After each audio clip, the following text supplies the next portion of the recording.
Whether you're in North or South Carolina or anywhere else in the world, enter the Cat Cave with Michael Davis and Ryan Frick to listen to your favorite Carolina Panthers podcast, a part of the Keep Pound Podcast Network and powered by the Fans First Sports Network, the same thing that brings you the Believe in Panthers podcast with Desmond Johnson, Jonathan Stewart, Skylar Callahan, and the same place that brings you Embrace Debate. Ryan, how are you doing? I feel like that theme just gets better and better after each week we're here.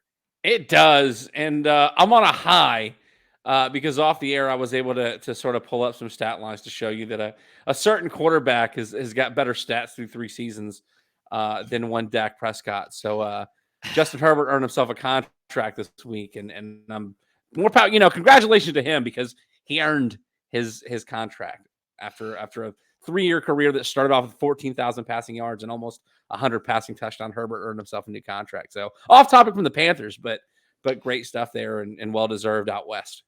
Way off topic about the Panthers, but yeah, Ryan's like gloating like he won a backstage argument. He really I did. He really didn't. Because like, listen, the whole Michael Dak is like, oh, he can't win a playoff game. Justin Herbert's been in one playoff game his entire career, and he's 0-1. And so, first of all, why do quarterbacks in Dallas have to live up to the standard of you got to win a Super Bowl or you're a terrible quarterback? Prescott's and guys been like Justin Herbert have a pass. Prescott's been in the league twice as long. How many playoff wins does he have? He has 2. 2 playoff wins in like 8 years. He's 2-4. Dak and Herbert's been in the league 3 years. And he's 0-1. That doesn't 3 years. He's blowing your guy out the water, man. Herbert, you went to social media to tell people that his contract wasn't worth it and that he was overrated. And Dak Prescott signed one of the most lucrative contracts of all quarterbacks to ever get one, and he doesn't have the numbers that Herbert has through 3 years. So that's the game. That's the game you play in free agency. Everybody gets theirs at their time, and they all like try to outdo each other in that. Also, you guys have to forgive me. I'm getting over a little illness here over in North Carolina, but the guy in South Carolina seems to be feeling fine. So I'm gonna go ahead and throw out this contract stuff because there's been a lot of debate around the NFL about running backs getting their contracts. Saquon Barkley was holding out until he agreed to a 1-year deal for like 11 or 12 million. Worth up to $11 million. Yeah. Yeah. So he'll be reporting for the Giants. He'll be playing week 1 against the Dallas Cowboys.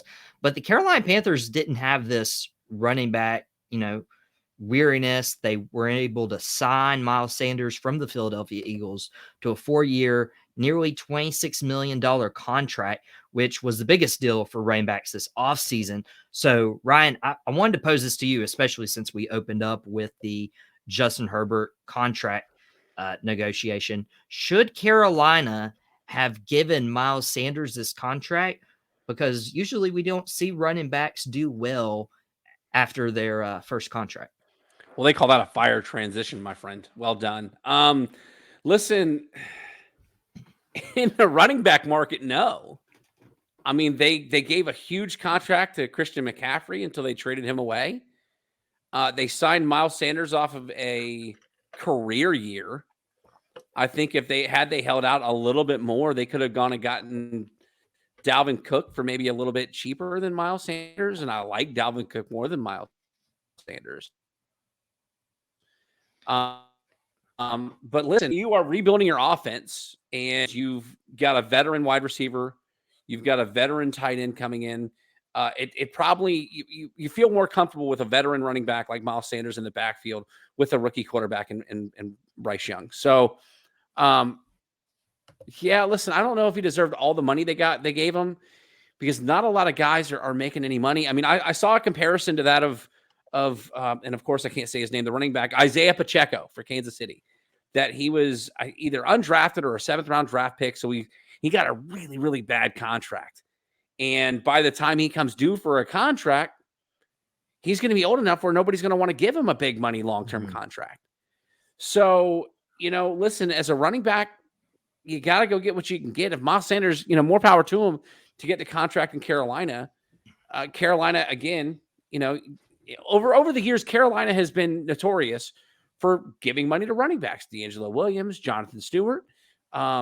you look back even further than that, Steven Davis, he got paid, decent money when he was with Carolina, but and then Christian McCaffrey got a big time extension, well deserved, by the way. But I heard a radio station here in the upstate where they basically compared running back contracts to that of like a hot dog, right? Or football team to that of a hot dog. So bear with me here because I'm gonna try to explain it the way that my good friend Rob Brown did. Imagine like you go, it wasn't a hot dog, it was a hamburger. Imagine you go to the store and you're getting ingredients for a hamburger, right? You need the bun, you need the meat, you need the condiments, right? So the meat patty, like the hamburger meat that you get is the quarterback because that's the most important part of a burger, right? And then you want to get some receivers, like you got to get some good playmakers to get the ball to. You go and you get the really nice hamburger buns. If you want the sesame seed buns, the everything buns, whatever you want, that's the hamburger buns. And then you got the different condiments with defensive players and all that stuff. But it was based on building a hamburger like with a $20 budget. So you're going to spend like $12 on the hamburger meat, $4 on the hamburger buns, and if you're going to spend a couple dollars on the lettuce and all the case is, well, then you get to the condiments, you get to the ketchup or the mayonnaise, whatever it is that you prefer on your hamburger. You really like Heinz ketchup. And I'm completely stealing this and plagiarizing Rob Brown. So if he ever hears this podcast, I stole it directly from you, sir. You like Heinz ketchup, right? Heinz is one of the higher profile, higher priced ketchups. But you're towards the end of your budget. Now you can't afford Heinz. So maybe you go get the store brand ketchup for $1.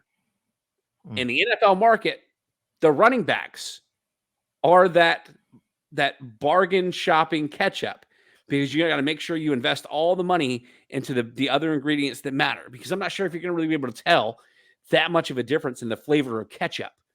And there's so many good running backs in the NFL that it's sort of plug and play. Like Miles Sanders, you take him from Philadelphia, put him in Carolina.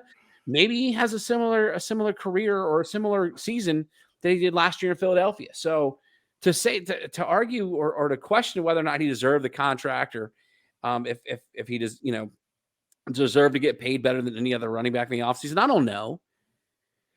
But I know that he's on a roster.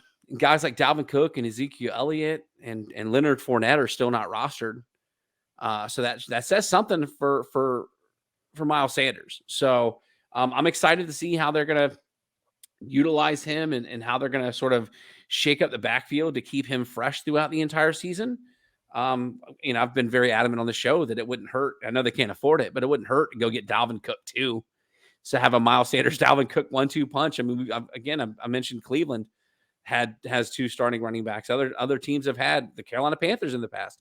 I've had two starting quality running backs on the same roster. So, I wish there was more to put in. I mean, it is what it is. Congratulations to Miles Sanders for getting the best contract of any running back this offseason. But there's dissension. I mean, running backs, I wouldn't be surprised if a couple years from now, every starting running back in the NFL just struck and went on strike. Like, we're not getting paid. We're not going to suggest the backups go on strike too, but we're going on strike until something gets added to the CBA where we're fairly compensated for the production that we put on the field. Like, I don't know how they're going to do it. I don't know how they're going to put it in the CBA where like you give them baseline contracts and based on their performance, they get bonuses that go against the salary cap. But that's going to have to go into contracts where you are paid a base salary that is comparable to that of your position. And when you hit certain stat line points, you get paid more. I mean, in the XFL, winners of games got paid more than the losers of games. So maybe they go to some sort of system where the running backs are paid off of performance-based salary number than just we're going to give these guys the lower money on the totem pole because they're not as important. They're not as essential as guys like DeAndre Hopkins, Jamar Chase, et cetera, et cetera. So, it'll be interesting to see if all that money they paid him this year comes to fruition when we get into the season. Well, I'm so glad you listened to your local radio station because you actually had something good, fun, interesting to contribute. And of course, it wasn't from your own brainchild either. Listen, listen, I've never claimed to be a creative person. All right. I will take ideas, I will pass them along, but if anything, I will give credit where credit is due, and I will not take credit for someone else's idea. So you give credit where credit's due. And I think that's what running backs want is like they want to feel like they're a valuable member of the 53-man roster, especially those guys you were mentioning. Like you talk about Elliott, you talk about Cook, you talk about Fournette. These guys were, consensus top 10, 12 running backs in the league the last few years, and now they're without a job. Miles Sanders is the only one who's really gotten a contract. Saquon Barkley, considered a top 3 or 5 running back, if not number 1 in the NFL, and he can't get a long-term extension done. And I mentioned this in Out of Pocket last week. It's basically use and abuse.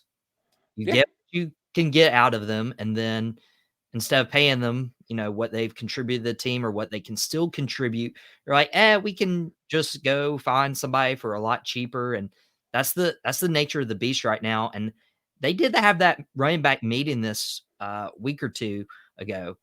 I wouldn't be surprised if that strike comes sooner than any of us are expecting. I mean, listen, especially when Saquon just signed a 1-year deal that gave him upwards of $11 million this season. I mean, that's more than most of the other running backs in the league. But if they strike and they don't show up to practice, they get fined. So all that money's gone. All the guaranteed money goes away. But I mean, you're looking for extensions for guys like Josh Jacobs. I'm trying to think of other big name running backs that we're looking to see if they get extensions. By the way, I mentioned Derek Carr couldn't get done with Josh Jacobs and Devontae Adams. So Derek Carr probably couldn't get done with the guys he has in New Orleans with Alvin Kamara and Michael Thomas. Brought that up last week on the show, right up on Twitter. I got berated by some New Orleans podcast hosts for the Fans First Sports Network. Ryan, I think we're going to invite them on, but you need to be hope on so. No. You need to be on my side because we're co-hosts together. That's how this works. Co-host, you back me up when we have guests on. Co-host, schmo host. I've told you. I sat here on this podcast and told you how dumb it was, how dumb of a take, how out of pocket a take it was for you to say that. And now I don't know if you saw this, but they just went and signed Jimmy Graham on a 1-year deal in New Orleans to try to add. How old is Jimmy Graham right now? That's my point. I don't know, but they're trying to add something that gives Derek Carr some more weapons to throw to. But no, I'm not going to. Why am I going to be on your side? Jimmy Graham is 36 years old. Yeah, Tony Gonzalez turned 37 before Thanksgiving.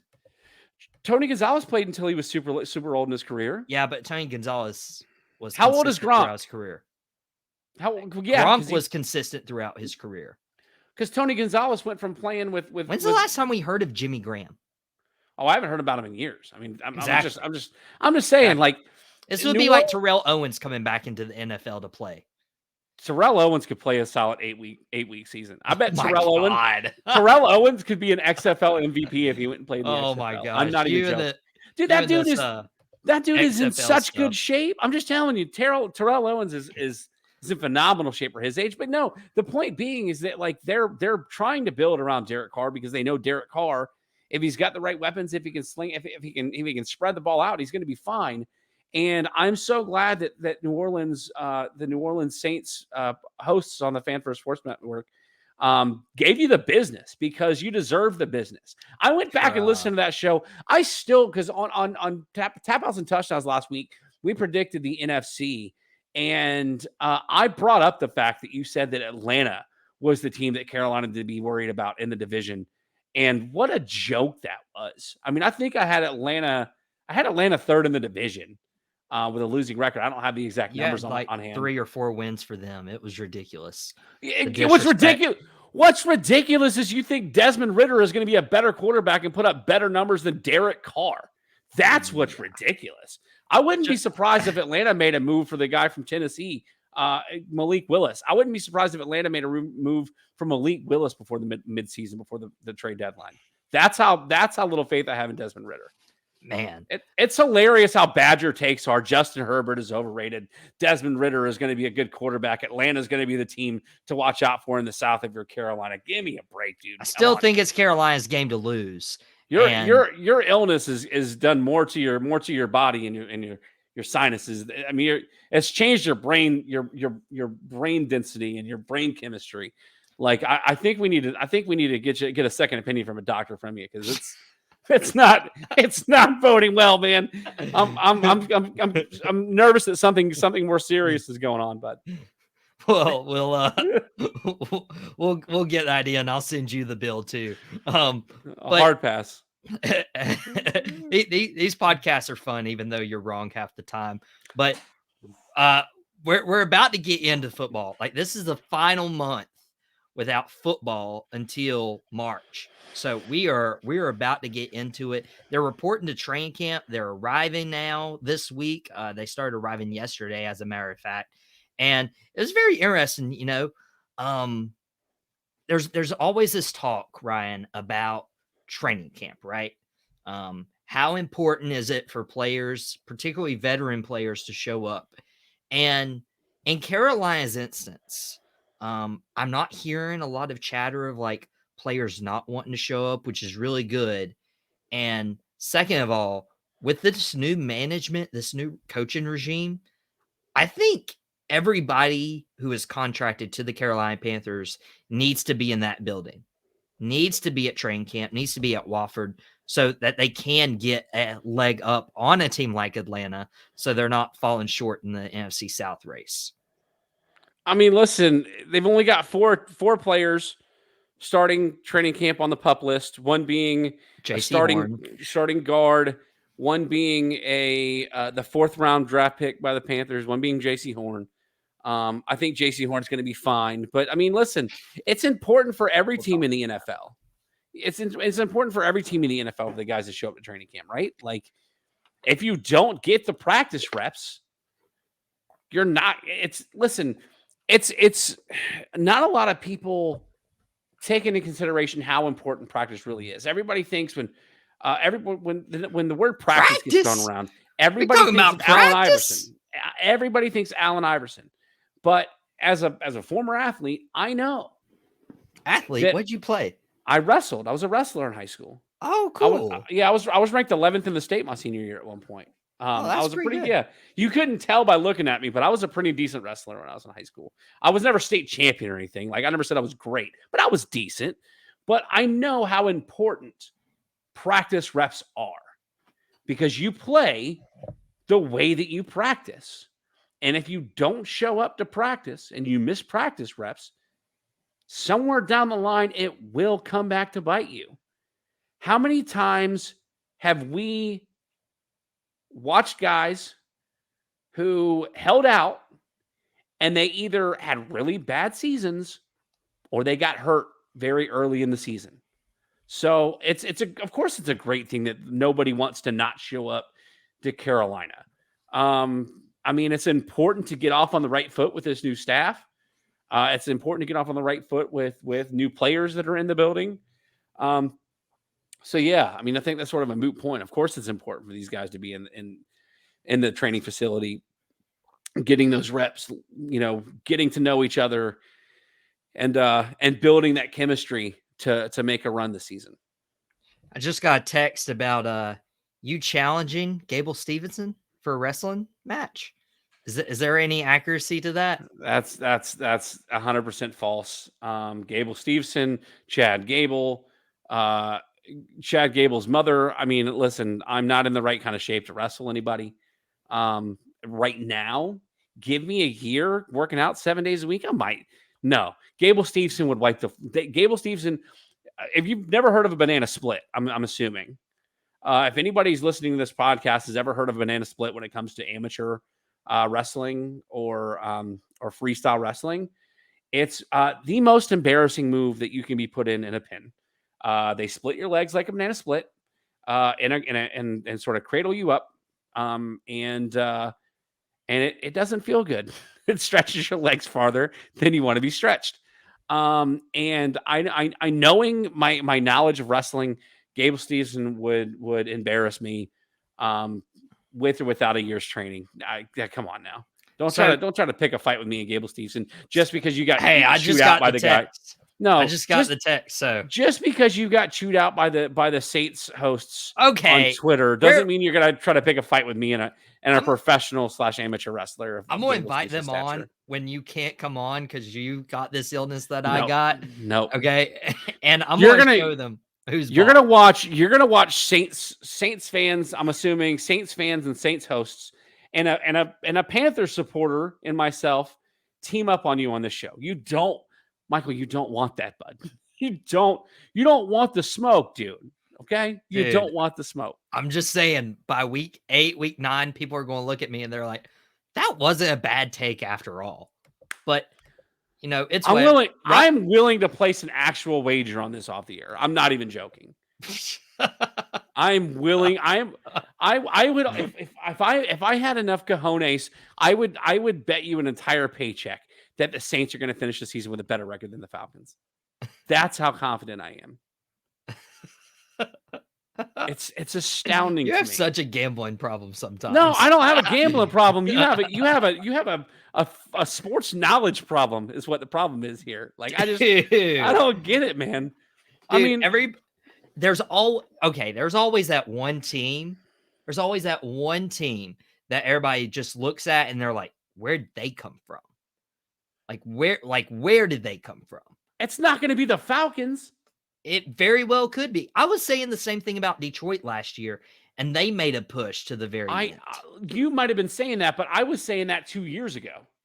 It wasn't a thing 2 years ago. It was a thing last year. Exactly. When the Lions were a 3-win team, I told everybody, ignore that 3 wins. They're going to be a very good team next year. They were the best 3-win team in the entire NFL. And they're going to continue to get better. So I told everybody again, and people listen to my preseason predictions of the NFL. People laugh though. They can laugh at me all they want. I was right. They're laughing at you about the Falcons. People can laugh at me. People can laugh at me because I'm going to be right. I'm going to buy an actual crow. I'm going to cook it in a crock pot and I'm going to make you eat it at the end of the season. Oh, really? I will force feed you the crow that you need to eat. We're betting off a crow pot. I mean, a crow pot. I like that. Get the crow pot meal. Meal. You were going to eat the biggest, fattest crow that I can find, dude. I mean, yeah, they were laughing at me about the Lions. The difference was I was right about the Lions. I was right about the Packers decline. I was right about most everything except for the NFC East last year because, like an idiot, I picked the Cowboys to win the NFC East last year and the Eagles to finish dead last, and the Eagles went to the Super Bowl. That was the only thing that I've been admittedly wrong about last season. And there's a chance you can be wrong. Cowboys finished second. It wasn't that bad. Speaking of the Cowboys, it's not a good chance that I'm right. Speaking of the Cowboys, they did re-sign Trayvon Diggs to a 5-year, $97 million deal as of yesterday afternoon. And I was starting to think about, the Panthers as they report to training camp. They have J.C. Horn, who's not practicing right now. He's on PUP. He's taking quote unquote mental reps is what he said. Dante Jackson's also recovering from Achilles surgery. So I wanted to ask you, Ryan, in our closing minutes of the Cat Cave, that was part of the Keep Pound Podcast Network, a Carolina Panther podcast. Do you have any that illness coming up? Do you have any concern about the health or the depth at cornerback this year, especially with 2 of the Carolina's top corners entering training camp and entering the season with injuries? If this was like week 6 and we were concerned about the health of J.C. Horn, and I've already misplaced his name. Dante Jackson. Yeah, Dante Jackson. Thank you. I think there'd be a concern. It's the first day of training camp. If Bryce Young gets hurt tomorrow, I'm concerned. Even with Andy Dalton as a backup? Listen, I'm one of those guys that I have the unpopular opinion. I don't think Andy Dalton's a bad quarterback.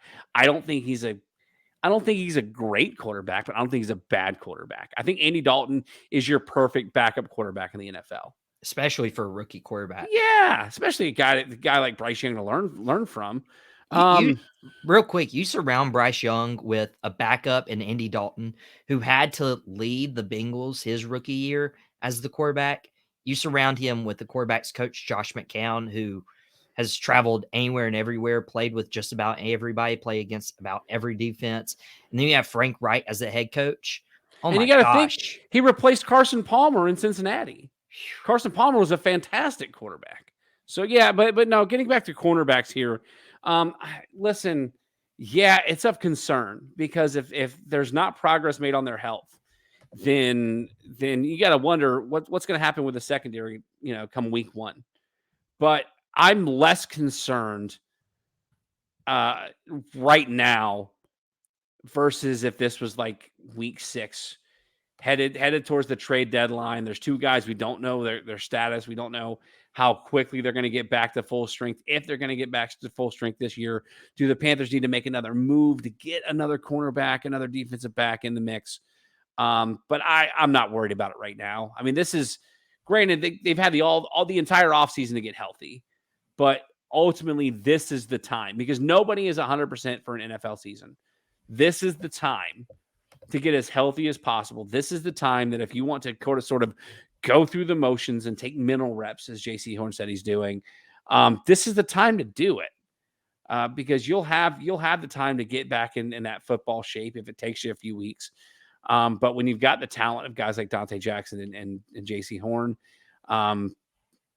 they can sort of wean themselves into getting in that proper football shape. But like I said, I'm not as worried as I would be if this was middle of the season and we were wondering about these 2 guys. But here's the issue is we've been in the middle of the season and we've worried about these guys, particularly JC Horn, Yeah. which I'm so surprised. We got through 26 minutes and I was the first one to make the Gamecock reference this week. That's pretty impressive. I'm proud of you. I mean, listen, I appreciate it. I mean, College Game Day is going to Charlotte for the opener, North Carolina, South Carolina, and at Bank of America Stadium where the Panthers play. And I haven't said anything because I've tried to be a good boy on this show. Listen, we've talked about this on the show before. Cam Smith has got the potential to be a star defensive back, a star cornerback in this league. But he stayed banged up at South Carolina, that is. He's been banged up most of the time here in Carolina. So until proven otherwise, JC Horn is always going to be of concern. But being hurt at the beginning of training camp doesn't concern me as if it was in the regular season. I mean, look at the depth behind him. Jeremy Chin, Eric Rowe, are they going to be safety or are they going to be corner? You got CJ Henderson, you got Keith Taylor, and then you got a bunch of scrubs who will be cut. I mean, you could always move some safeties that are lower on the depth chart, like everybody's talking Jamie about Robinson, Jamie Sam Robinson. Franklin. Yeah, Jamie Robinson played. He can play kind of both positions if they need him to. Obviously, he fits better in as a safety, but push comes to shove, I think Jamie Robinson can fit in cornerback and do okay. But yeah, I mean, listen, the Lions had I think was it CJ Gardner Johnson go down this week.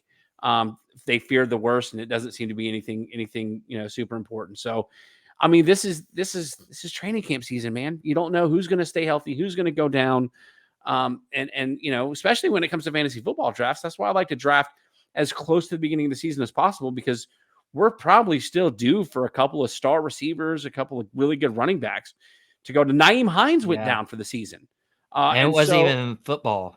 And and Buffalo has gone out and worked Abram Smith, the XFL leading running back this week, because Naeem Hines is going to miss the entire season. So, we're due for some of that stuff, right? But we'll just have to wait and see. It's literally day 1 of training camp. So, right, if we start seeing guys drop like flies, then there's going to be some stuff to be talked about. Right. We need to on this show. We need to have those Saints guys on the show. We also need to get your fantasy football expertise about what Panthers we need to get on our fantasy football roster. You got us? Oh, yeah. I got you. Fantasy football is what I do. There's the maestro right there. We are up against it in the cat cave. Be sure to subscribe to the Tobacco Road Sports Radio's YouTube channel, where you can find the video feed of this. The audio feed is part of the Fans First Sports Network. Bully Rye's got his tap outs and touchdowns twice a week, wrestling and football, with Banker Bill, PJ Steven. That's your guy, Bully Rye. And also on Tobacco Road Sports Radio, you can catch Al Paca and Michael Davis live on Fridays. You can catch Drop the Mic, which is part of the Wrestling Wednesday card, as well as Tap Outs and Touchdowns. But until next week, we can exit the cat cave, but listen to more content by myself and Ryan on Tobacco Road Sports Radio's YouTube channel, more Carolina-centric podcasts on the Keep Time Podcast Network, powered by Fans First Sports Network. Ryan, let's see them next time.